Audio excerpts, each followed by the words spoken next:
O Sultão me fala de reencarnação de uma maneira muito diferente daquela que a gente já está acostumado.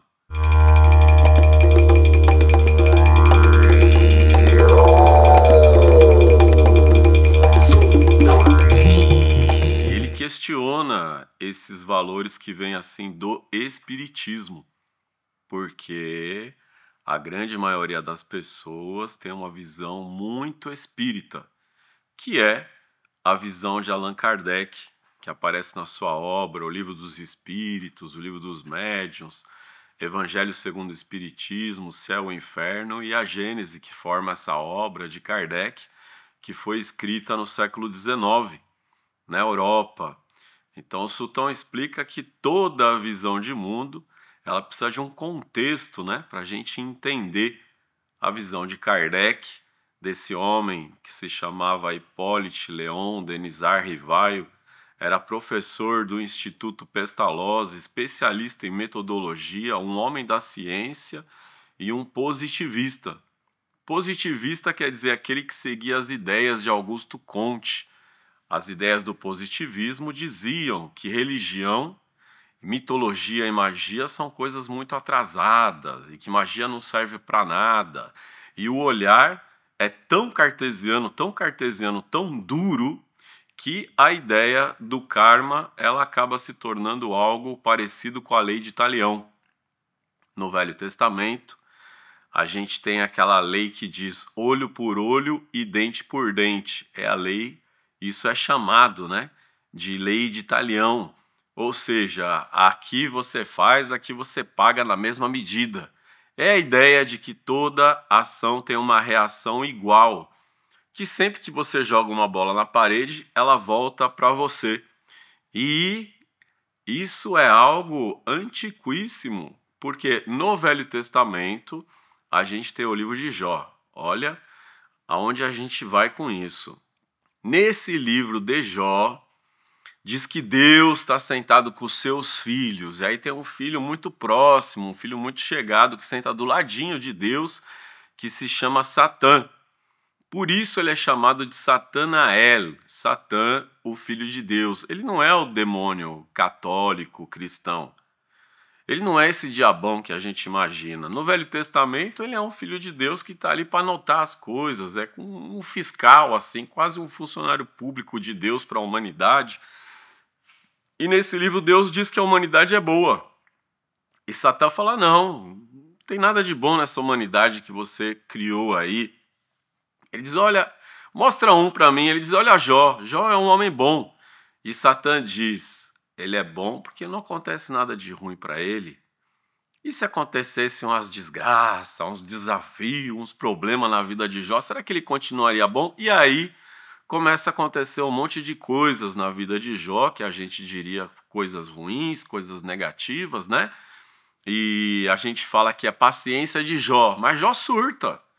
Jó não tem essa paciência toda, não. Ele surta e os amigos de Jó falam para ele, Jó, se está acontecendo coisa ruim na sua vida, algo você fez. Isso é o que a gente entende por lei de karma, a lei de ação e reação. Entender que se você fez uma coisa ruim na outra vida, isso volta para você como uma dívida, igual uma dívida de banco. Esse olhar é um olhar newtoniano, de física clássica, é um olhar que não enxerga além do mundo material, dizer que tudo que você faz volta para você igual, mas existe um olhar mágico, existe um olhar encantador, existe um olhar quase que quântico. Eu vou dar um exemplo para vocês. Um olhar quântico é quando você entende que nem sempre a bola que você joga na parede volta para você. Isso é um olhar clássico, né? Sempre vai voltar. Agora, se eu estiver olhando com mais profundidade para o ser humano, que é um ser que está em constante transformação, o ser que joga a bola na parede, se antes da bola voltar ele não é mais a mesma pessoa, ele alcançou uma expansão de consciência, ele alcançou uma remissão no caso de algo negativo, um perdão, um auto-perdão, um autoconhecimento, ele se tornou uma outra pessoa, essa bola não volta mais para ele. Mas A humanidade tem um sentimento de vingança. O Sultão é muito provocador. Ele diz: Deus ama igual um filho que só dá alegria e outro filho que dá tristeza. Deus ama igual aquele que é um exemplo para a humanidade e também o bandido. Deus ama o bandido, pois ele é Deus de todos, então ele é Deus daqueles que fazem coisas que a gente desaprova. Enquanto Deus, uma consciência limitada, maior, será que ele quer vingança com quem faz coisa errada e ele põe na sua conta e você fica devendo, ou ele quer que você se cure? Essa força maior que a gente chama Deus ou deusa quer que a gente se cure, que a gente se torne uma pessoa melhor. E no momento que você se torna uma pessoa melhor, a sua vida se torna melhor. Você não é vítima nem do seu passado. Você não é vítima nem da sua outra encarnação. No momento que a gente nasce, a gente zera essa conta, porque nascer é uma oportunidade. Então a gente acaba aqui com essas histórias de inimigo da vida passada. Isso é um olhar cartesianíssimo, isso é um olhar retrógrado, isso é um olhar de você caminhar com medo do que é que você fez na outra vida e acreditar que na outra vida coisa boa você não foi. Então você tem um karma e todo mundo que está encarnado tem a mesma história. Porque todo mundo está aqui para evoluir. Então todo mundo encarnou não evoluídos, para evoluir. E essa ideia é muito próxima da ideia de pecado da Igreja Católica. Logo, as visões de mundo de um espiritismo popular e até de uma rigidez ortodoxa com relação à obra de Kardec coloca esse espiritismo, principalmente o espiritismo brasileiro, num lugar de um espiritismo evangélico católico, de muita influência da visão de mundo, da cosmovisão católica, que acredita que todo mundo é pecador. Então, se está todo mundo aqui para evoluir, todo mundo é evoluído, é a mesma coisa que ser pecador. Existe uma certa perseguição com relação aos obsessores, né? Uma obsessão por obsessores no espiritismo que lembra a obsessão pelo diabo na Idade Média. As pessoas não podiam fazer nada, né? Não podia se divertir, não podia namorar, não podia beijar na boca, não podia ser livre, não podia ser feliz, porque tudo é pecado e vai para o inferno e tem o demônio de cada pecado, né? Você pega os 7 pecados capitais, para cada pecado tem um demônio específico, tem uma demonologia que vem desse cristianismo que fala, né? Então você tem os diabos da luxúria, da intimidade, que são os súcubos e os íncubos, né? Aqueles que recebem e aqueles que entram na pessoa que está nesse pecado. Que pecado que há com relação à intimidade, mas o espírita coloca aí o obsessor da intimidade, o obsessor da bebida, tudo tem obsessores. E como é que fica a nossa vida com essa perseguição, com esse lugar, achando que os meus pensamentos não são meus, todas as minhas vontades que vão contra esse moralismo, que vão ao encontro dos antigos pecados da igreja, me levam para aquele inferno da igreja que agora são as trevas. Essa construção ela é retrógrada e o sultão traz um olhar contemporâneo. Ele diz que nós encarnamos e reencarnamos em grupos de afinidade, que nós fazemos parte de uma trama de espíritos. É como um emaranhado de almas que vão encarnando e reencarnando junto e que estão unidos também a espíritos desencarnados que são a nossa família espiritual.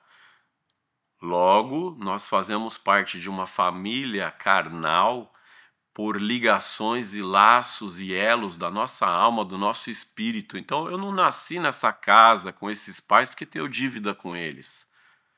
Eu nasci aqui porque eu tenho uma afinidade, porque eu tenho uma ligação, porque eu tenho um aprendizado aqui onde eu nasci, nesse lugar. Mas eu não carrego mais o peso de ter um karma com essa família. Eu não carrego o peso de ter nascido numa situação não tão favorável, porque na outra vida, coisa boa, eu não fui. Eu simplesmente faço parte desse grupo. Olha que leveza. Olha que tranquilidade. E se esse grupo que eu faço parte é um grupo que tem um certo limite de consciência, de mentalidade, de realidade social, eu posso expandir a minha realidade, expandir a minha consciência, me emaranhar com emaranhados mais altos, mais amplos. Eu posso voar, inclusive, eu posso alcançar outras realidades, e assim, nos nossos emaranhados, a gente tem algo que é o grande sistema, né? Nós fazemos parte de uma realidade sistêmica, onde tudo que um faz influencia o outro. Então eu carrego as dores, os traumas, eu carrego as rejeições, as mágoas, o ego, a vaidade do meu sistema. E no meu sistema estão os meus ancestrais, aqueles que nasceram antes de mim. No meu sistema está a minha família espiritual, que é a minha família de alma, e as pessoas com quem eu me relaciono durante essa jornada terrena. Quando a gente exclui alguém do sistema, esse alguém ele volta em algum lugar do meu sistema.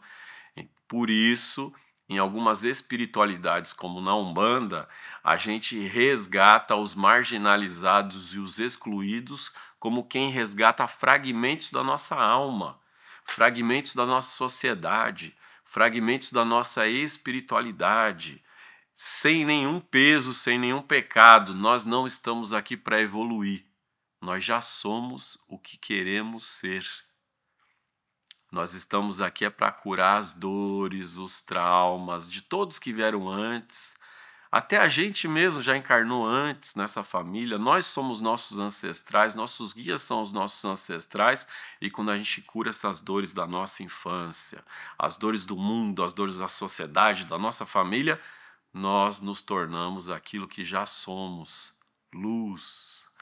Nós somos um encanto, um encantamento, a presença do divino e do sagrado transborda em nossas vidas e nós alcançamos a nossa melhor versão. Aonde eu vou nascer é como se fosse um grande algoritmo, né? Por que eu nasci aqui?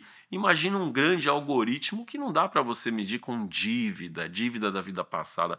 É um algoritmo, uma mente criadora, algo que está além da nossa compreensão, que sabe o lugar certo de cada um, como algo que nos atravessa e dá sentido para a nossa vida quando a gente alcança um olhar mágico, a magia de ser quem tu és na vida. Aproveita e dá uma olhadinha aqui como é que você pode ajudar a gente a divulgar, né? Olhares que vão trazer mais leveza para a vida de todos. Então, vamos mandar essa conversa com o sultão, essa fala do sultão, vamos encaminhar para os nossos amigos, os nossos parentes, as pessoas que estão precisando desse olhar tão encantador e maravilhoso. Gratidão, axé, arroz, saravá, namastê.